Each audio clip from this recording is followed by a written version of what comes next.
नमस्कार, मी पंजाब टक. आज आहे 28 मे 2025 आणि मी आलेलो आहे चाळीसगाव जिल्हा तालुक्यामध्ये लोंडेगाव या ठिकाणी आणि तुषार कृषी केंद्र या ठिकाणी शेतकरी मेळावा शेतकरी मेळावा इन्व्हेज कंपनीने ठेवला होता आणि त्या ठिकाणून खास करून उत्तर महाराष्ट्रातल्या शेतकऱ्याला अंदाज देणार आहे. उत्तर महाराष्ट्रातल्या शेतकऱ्याला सांगू इच्छितो कारण की मी उत्तर महाराष्ट्रामध्ये म्हणून सांगतो की तुमच्या उत्तर महाराष्ट्रामध्ये आता म्हणजे आज 28, 29, 30 आणखी 3 दिवस पाऊस पडणार आहे. त्याच्यानंतर 31 मे पासून ते 5 जून पर्यंत हवामान कोरडं राहणार आहे, सूर्यदर्शन होणार आहे, म्हणून हा अंदाज लक्षात येतो. माझी तुम्हाला विनंती, तुम्ही काय करा, 31 मे ते 5 जून पर्यंत तुम्ही शेतीचे कामं आटपून घ्या, कापसाची लागवडी करायची करून घ्या.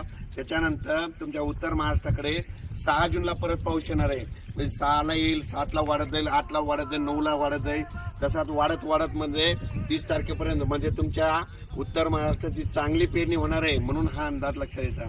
पण आता राज्यातल्या सर्व शेतकऱ्याला सांगू इच्छितो, हा अंदाज म्हणजे चाळीसगाव तालुक्यातून लोंडेगाव या ठिकाणी देत आहे. तर या ठिकाणून राज्यातल्या शेतकऱ्याला सांगतो, तुम्ही काय करा, आणखीन आपल्या राज्यामध्ये महाराष्ट्रामध्ये पूर्व विदर्भ, पश्चिम विदर्भ, दक्षिण महाराष्ट्र, उत्तर महाराष्ट्र, कोकणपट्टी, खानदेश, मराठवाडा जवळपास 30 मे पर्यंत भाग बदलत दररोज पाऊस पडणार आहे. मुसळधार, कुठं वावणे, कुठं रिमझिम. त्याच्यानंतर 31 मेला लगेच वारं सुटणार आहे.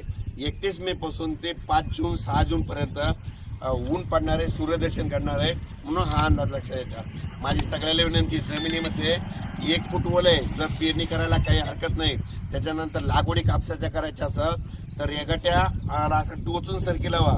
टोचून लावल्याच्या नंतर चांगलं पीक येत आहे आणि तुम्ही लावल्याच्या नंतर जमिनीत 1 फूट ओल असल्यामुळं तुमचे काही कापसं खराब होणार नाहीत, म्हणून हे लक्षात येतं. पण राज्यात मात्र 30 मे पर्यंत राज्यात भाग बदलत पाऊस पडणार आहे. त्याच्यानंतर राज्यात संपूर्ण पाऊस 1 जूनला मात्र सगळीकडे होणार आहे. अचानक वातावरणात बदल झाला, लगेच उद्या